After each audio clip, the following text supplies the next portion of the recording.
La magia se refiere a la manipulación del maná almacenado en el cuerpo para generar efectos sobrenaturales conocidos como hechizos mágicos. Todos los seres vivos que existen en el mundo de Mushoku Tensei son poseedores de este maná. Esta clase de energía casi vital lo rodea todo, al punto en que una persona incapaz de metabolizarla termina enferma, poniendo en riesgo su vida. Por cierto, el alma de una persona nacida en dicho mundo, al abandonar el cuerpo tras la muerte, se disipa en forma de partículas de maná y puede reincorporarse en nuevos seres vivos.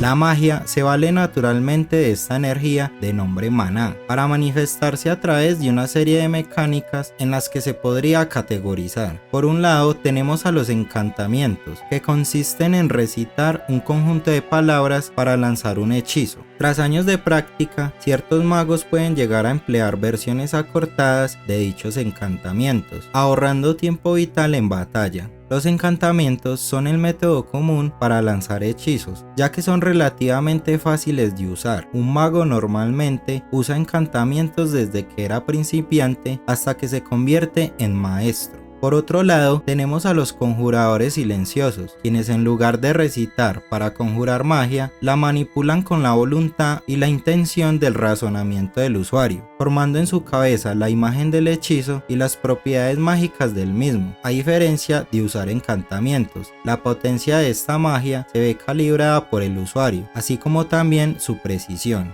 El número de magos capaces de utilizar hechizos abreviados o silenciosos es muy reducido porque el método era desconocido hasta ahora. Roxy, Rudius, Sylphie y Moore eran los pocos individuos capaces de utilizar el método de lanzamiento de hechizos silencioso antes de que Rudius lo popularizara. Otra mecánica con la cual la magia funciona es aquella de los círculos mágicos. Este método implica inscribir patrones usando una tinta especializada o patrones tallados para lanzar un hechizo. Los círculos mágicos lanzan el hechizo inscrito con un poder predeterminado cada vez que se vierta maná en él. Debido a esto, los círculos mágicos tienen la menor flexibilidad de todos los métodos de lanzamiento de hechizos, aunque son los más fáciles y rápidos de usar.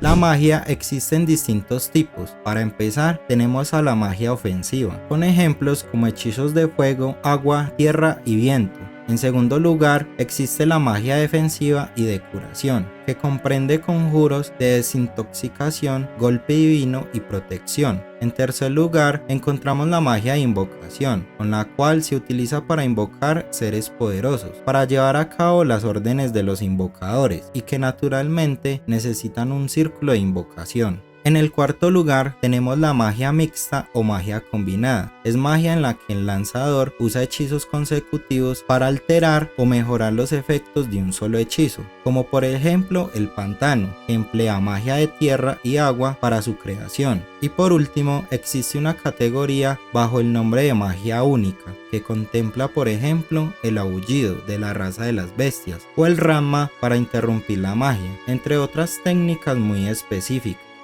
Vamos con los rangos con los que se clasifican la magia. El primero es el rango principiante, que consiste en la manipulación básica de maná, ejemplo de hechizos como bola de fuego o de agua.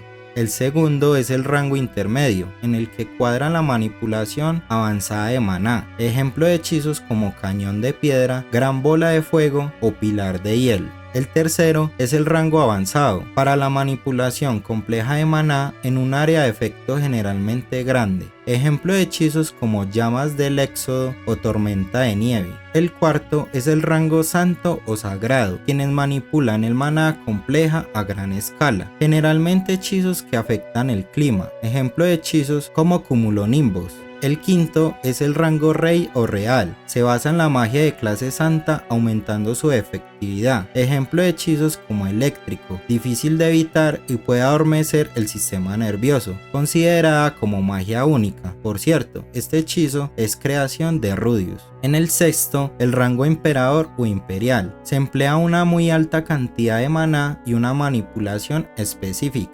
Un ejemplo de la creación y manipulación de una tormenta que Rudius empleó para crear un relámpago, un gigante pilar de luz de tamaño incalculable. Por último, en el rango de Dios o divino, es magia a escala continental, ejemplo de hechizos como explosión nuclear, magia no oficial de clase Dios, declarada por Ørsted, que Rudius creó en un intento desesperado durante su lucha contra Ørsted, aunque una magia de este calibre debería acabar con grandes territorios, como la catástrofe mágica, una fractura en el espacio-tiempo que apareció en el cielo y se llevó consigo miles de vidas.